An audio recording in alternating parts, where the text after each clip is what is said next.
I'd like to share with you a plant I'm growing, Leucospermum, or also known as the wheel pincushion. I grew this plant from seed in 2015, so it's approximately 5.5 years old. This plant's a testament to the fact that if you try hard enough and you're patient enough, you can grow Leucospermum from seed to a full-size plant that has beautiful flowers that you can enjoy. So if you live in an area where you can't buy proteas, you can always try and grow them from seed. This plant's currently in a 10-gallon pot. And the potting mixture is peat moss, sand, pumice, and 1/4-inch bark, all in equal proportions. I haven't seen this plant for sale in Northern California, so it must be fairly unusual.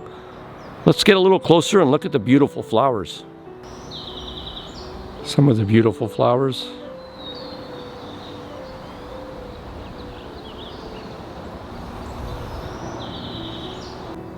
This flower here does have the appearance of a wheel. This is what the flower looks like as they begin to open.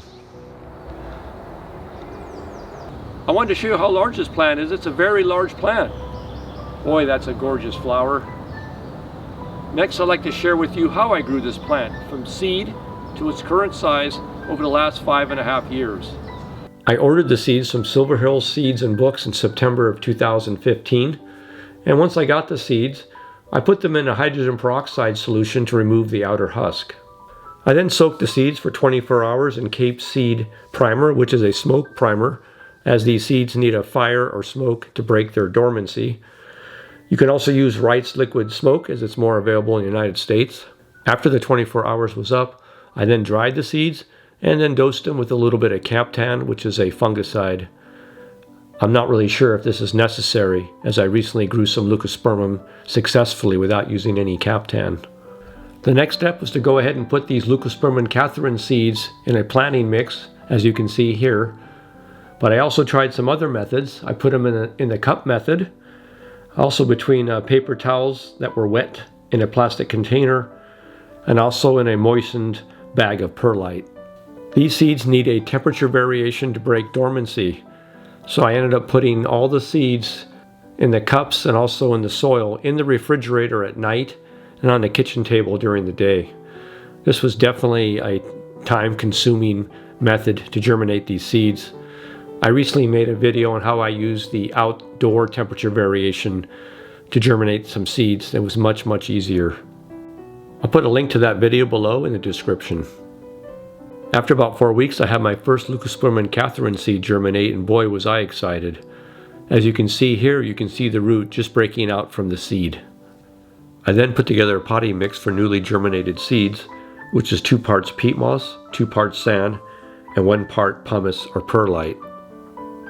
I then took some tree pot containers, filled them with the potting mix, and then planted the newly germinated seeds. The planting containers were put under T5 24-inch fluorescent lights. Today I would recommend you use LED lights. Another 10 days later, a Leucospermum popped out of the soil. Here's the plant a few days later, and then here it is a month later with a number of leaves growing. After the plant had a number of leaves, I moved it outside, first into partial shade and then full sun. Here I'm pointing at the Leucospermum. I shot this video of Leucospermum in December of 2016, making these plants about a year old. As you can see, these plants look very healthy back then, and they're in 2-gallon pots. This picture was taken in May of 2017, making these Leucospermum almost 2 years old. Neither plant has bloomed yet. One plant's in a 5-gallon pot, and one's in a 7-gallon pot. Leucospermums grown from seed generally bloom in their 4th season. Here's a picture of a Leucospermum that this video is about, and I happened to get a picture of it last year when it bloomed in May, making it around 4.5 years old. If I remember correctly, I think it did bloom the year before with just a couple blooms, and at that point it would have been 3.5 years old. Here's a picture taken of the plant a few days ago, and as you can see, it's turned into a beautiful mature plant at 5.5 years of age. When I was first growing these plants, I was adding blood meal and kelp meal as my fertilizer, and you can see blood meal is just nitrogen, and kelp meal doesn't really have any phosphorus. Remember, you don't want to have any phosphorus in your fertilizer. And I got good plant growth. But I did some research and found that giving too much nitrogen can induce plant growth but suppress flower development. So I decided to switch to something more natural, which is just plain old compost. This is what it looks like. And with compost, you're getting just a more balanced, more natural type of fertilizer. And I've gotten now good flower development with the compost. When you buy your compost, make sure there's no chicken or cow manure added, and it's just plain old compost. For proteas to grow well, they need an acidic environment. Adding peat moss to your mix does add acidity, but you need to continue to add acidity to your mix. Iron sulfate is basically the way you want to go. This is a chelated iron. This has chelated iron. I'm not sure about this one, but all three of these have worked well to add acidity to my plants. If you have nice green leaves, that means you have good acidity. This shows the progression of pot size I use. This is the initial pot, which is a tree pot. Then we have the 2 gallon, 5 gallon, and 7 or 10 gallon. You generally want to transplant your plant to the next size pot when it's at least as tall as the pot or a little taller.